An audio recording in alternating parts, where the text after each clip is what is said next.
Magandang araw mga kababayan.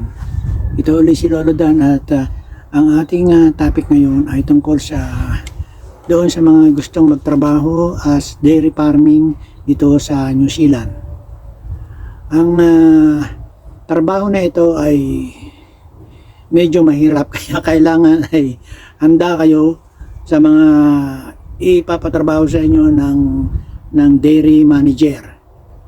Hindi madali itong trabaho ito kaya kailangan ay nasa magandang kondisyon ang inyong kalusugan at ang inyong pangangatawan.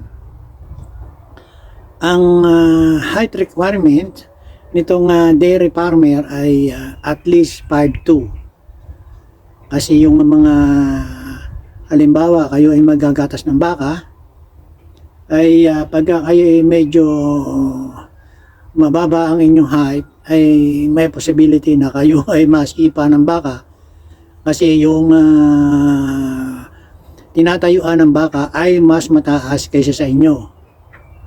Meron pa nga nangyayari na natataian pa at naiian pa yung naggagatas ng baka. Kaya yun ang isang requirement ng dairy farmer. At least ay 5'2" kayo. Mas maganda kung kayo ay mas matangkad. Ito namang sa dairy farmer ay at least mga experience nyo ay meron kayong mga 1 year. Mas maganda kung ang experience nyo ay mga 2 to 3 years na ang experience nyo ay mula sa pagtatrabaho sa ibang bansa. Gaya ng sa Saudi, sa Almaray o kaya sa Japan. Kasi marami ding mga dairy farming job na available sa Japan. At sa ano naman doon sa inyong training, kung kayo ay merong unit sa agriculture na related sa animal care o animal husbandry, ayun, pwede nyo gamitin yun at isa pang bagay yun na makakatulong sa inyo para kayo ay makakuha ng trabaho dito sa New Zealand. Ang isa pang isasabihin ko sa inyo ay itong isang recruitment agency dito sa New Zealand na sila ay tumatanggap din ng applicants para sa mga iba-ibang posisyon sa dairy farming. Yung dairy farm manager, assistant manager, yung farm hand. Parang yung farm hand ay parang ano kayo, yung laborer sa dairy farm. At yung itong recruitment agency na ito, ang pangalan niya ay The Regions.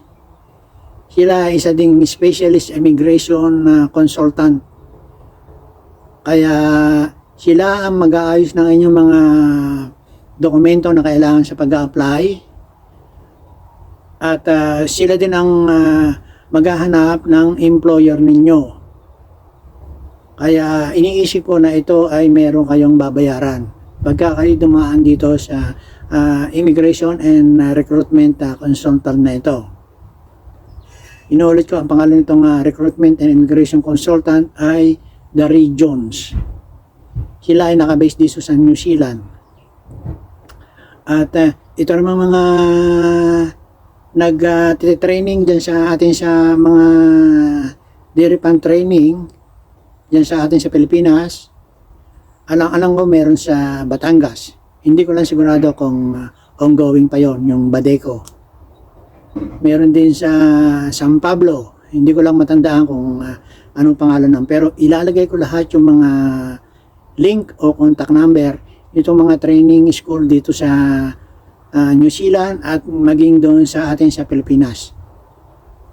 Yung tingnan lang yung lahat ng mga impormasyon doon sa video description.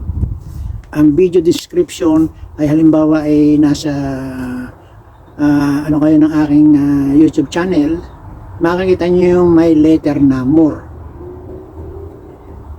Yung may bilog na pula, doon nyo titingnan yung video description. Naandun lahat yung mga impormasyon na gusto nyong malaman. Pati yung mga link noong training school dyan sa Pilipinas at dito sa New Zealand. Hanggang dito na lamang at itong susunod na video ay ipapakita ko yung mga iba't ibang detalye ng halimbawa yung mga ibang pang requirements, yung salary ng iba't ibang posisyon sa dairy farming. Kaya panoorin nyo na lang itong recording na susunod.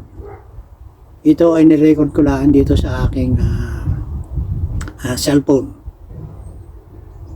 At yung mga nagnanais naman na mag-apply bilang fruit picker ay yung trabaho na yun ay seasonal.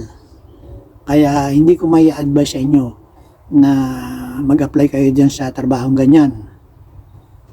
At yung kalimitan, ang kinukuha nila ay yung mga galing sa Pacific nation na malapit dito sa New Zealand, kaya ng Samoa, Tonga, at sa Fiji, Vanuatu, kumukuha din sila.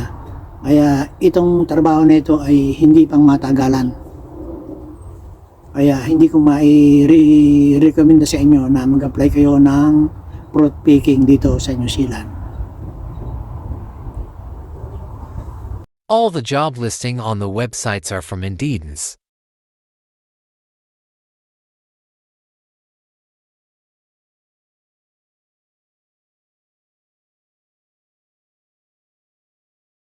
Some of the job listing are advertised by the region's immigration law and recruitment.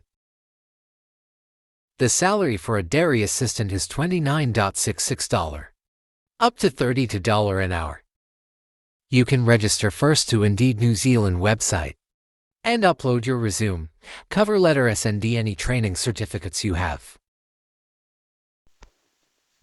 As you could see that some of the salary are on a yearly basis.